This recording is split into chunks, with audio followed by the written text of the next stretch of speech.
आइए बात करते हैं आज 13 जून 2020 शनिवार हो चुका है और जानेंगे दोस्तों आज के इस वीडियो में देश भर की तमाम बड़ी खबरों, मुख्य समाचार और हेडलाइंस न्यूज के अपडेट के बारे में आपको बताएंगे। जहां सरकार की तरफ से बड़ी घोषणाएं की गई हैं, जीएसटी काउंसिल की मीटिंग में लिए गए फैसले भी आपको बताएंगे। साथ ही लॉकडाउन को लेकर भी बड़ा अपडेट है, चीनी वायरस की खबरें भी जानेंगे। मौसम समाचार के साथ आज के ताजा सोना चांदी और पेट्रोल डीजल के रेट्स भी आपको बताएंगे। तो बने रहेगा हमारे साथ इस वीडियो में और एकदम पूरा लास्ट तक जरूर देखिएगा। आपको ले चलते हैं दोस्तों सीधे पहले अपडेट में, जहाँ बड़ी खबर देख पा रहे होंगे कि चीनी वायरस के संकट के बीच अब भारतीय रिजर्व बैंक यानी कि आरबीआई ने इस बैंक पर सख्त कार्रवाई की है और ग्राहकों के खाते से पैसा निकालने पर रोक लगा दी है। जी हां, आपको बता दें भारतीय रिजर्व बैंक ने एक और कोऑपरेटिव बैंक पर 6 महीने तक रोक लगा दी है, यानी उस बैंक के ग्राहक अब 6 महीने तक अपने ही खाते से पैसे नहीं निकाल पाएंगे। जी हां, आखिर कौन सा है वो बैंक? तो मैं आपको बता दूं कि भारतीय रिजर्व बैंक ने उत्तर प्रदेश के कानपुर में स्थित पीपुल्स कोऑपरेटिव बैंक की कमजोर फाइनेंशियल स्थिति को देखते हुए उस पर 6 महीने के लिए नए कर्ज देने और जमा स्वीकार करने से रोक दिया है। यानी कि ये बैंक 6 महीने तक ना ही लोन दे पाएगा ना ही राशि जमा कर पाएगा। इसके अलावा भी दोस्तों आरबीआई ने कहा कि पीपुल्स कोऑपरेटिव सहकारी बैंक से किसी जमाकर्ता को राशि की निकासी करने की सुविधा भी फिलहाल नहीं मिलेगी। तो ये आरबीआई की तरफ से बैंक बैन को लेकर बड़ा अपडेट है। और साथ ही अगली खबर है दोस्तों की गृह मंत्रालय ने फिर समझाया, नाइट कर्फ्यू का मतलब है कि हाईवे पर गाड़ियों को ना रोकने का आदेश। दरअसल आपको पता होगा सरकार ने अनलॉक 1 के तहत कुछ नियम बनाए थे और उसके अनुसार रात 9 बजे से लेकर सुबह 5 बजे तक घरों से बाहर निकलने पर पाबंदी है, राइट। लेकिन कई राज्य सरकार और पुलिस प्रशासन इस नियम को इस तरह से भी ले रहे हैं कि रात के टाइम पर हाईवे पर बसों को भी नहीं चलने दिया जा रहा। तो ऐसे में हाईवे पर बस ट्रक वगैरह जो है ये रात में भी आसानी से चल सकती हैं। चलिए साथ ही अपडेट है कि बड़ी खबर, नौकरी पेशा करने वाले लोगों को सुप्रीम कोर्ट ने एक बड़ा झटका दिया है। प्राइवेट कंपनियों को नहीं देनी होगी चीनी वायरस के काल की पूरी सैलरी। जी हाँ, दरअसल आपको पता होगा कि लॉकडाउन जब लग रहा था तो उस दौरान सरकार ने तो ये कह दिया दोस्तों की प्राइवेट कंपनियां अपने कर्मचारियों को लॉकडाउन के समय की भी सैलरी देगी, राइट। लेकिन अब क्या किया कि कंपनियां वाले पहुंच गए सीधे सुप्रीम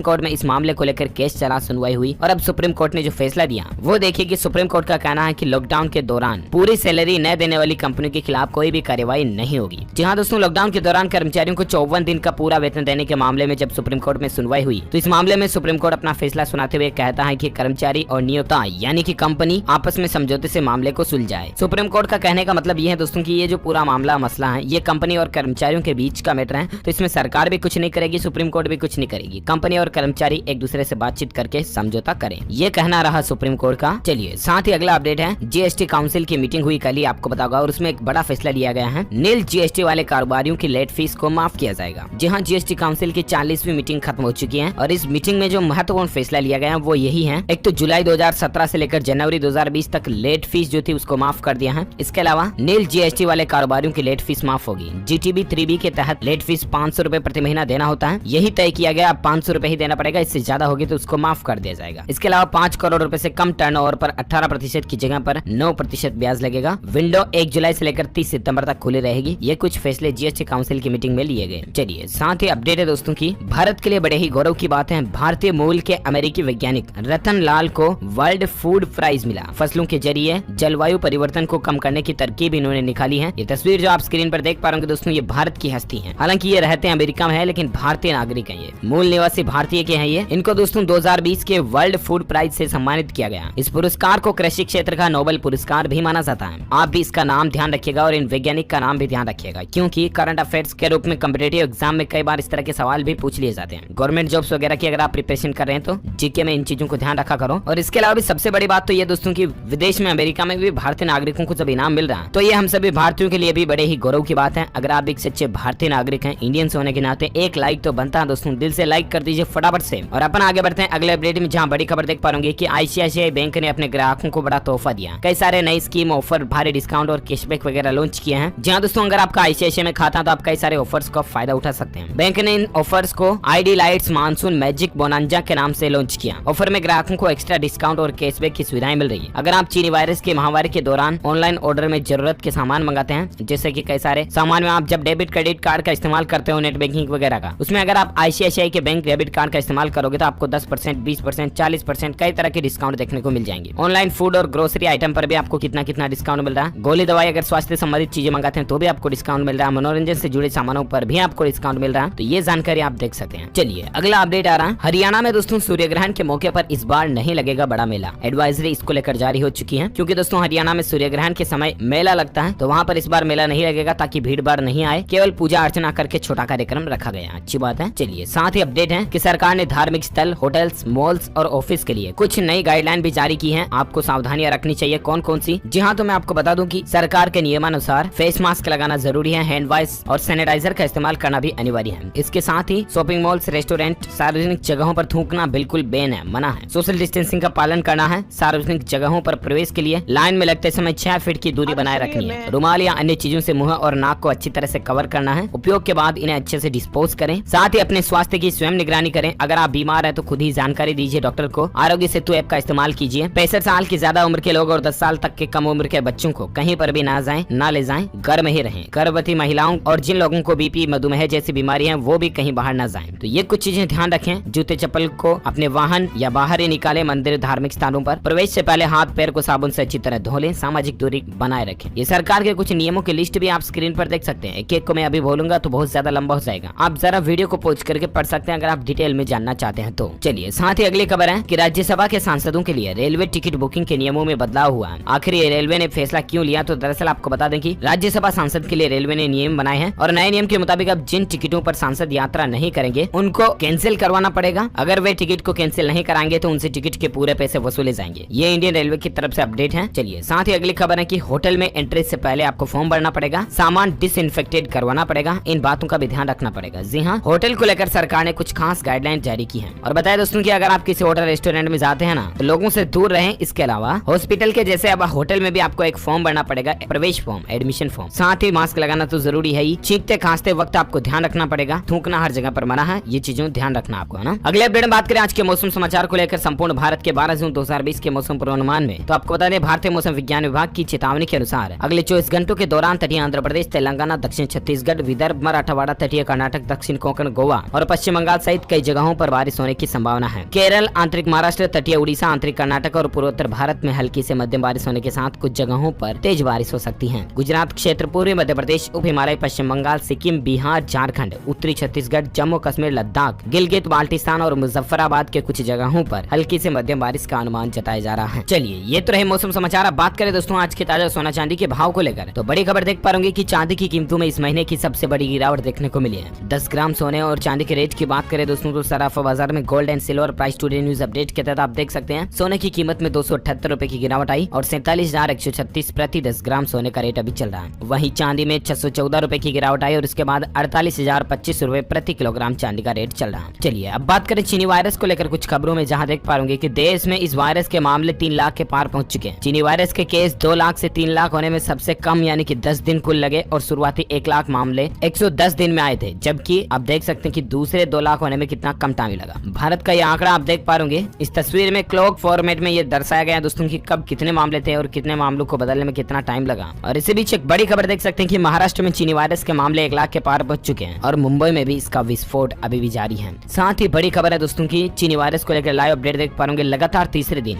11,000 से ज्यादा मरीज बढ़े हैं। दिल्ली में 24 घंटों में रिकॉर्ड टूटा है। 2,123 रिपोर्ट पॉजिटिव आई है। देश में अब तक 3 लाख से ज्यादा केस हो चुके हैं। जी हाँ, आपको बता दें दोस्तों कि भारत में अनऑफिशियल डेटा की अगर बात करें तो देश में चीनी वायरस से संक्रमितों की संख्या 3,06,233 हो चुकी है। वहीं चौंकाने वाली बात यह दोस्तों कि इन मामलों में 33% मामले तो सिर्फ महाराष्ट्र के हैं। शुक्रवार को यहाँ संक्रमण के 3493 नए मामले सामने देखने को मिले, यानी कि सबसे ज्यादा मामले अभी महाराष्ट्र में चल रहे हैं। और भारत में अनऑफिशियल डेटा के अकॉर्डिंग 3,06,233 टोटल संख्या हो चुकी है। वहीं ऑफिशियल डेटा की अगर बात करें तब तो 2,97,535 ही है, जो कि कल तक के भारतीय स्वास्थ्य मंत्रालय की रिपोर्ट के अनुसार डेटा है। और बाकी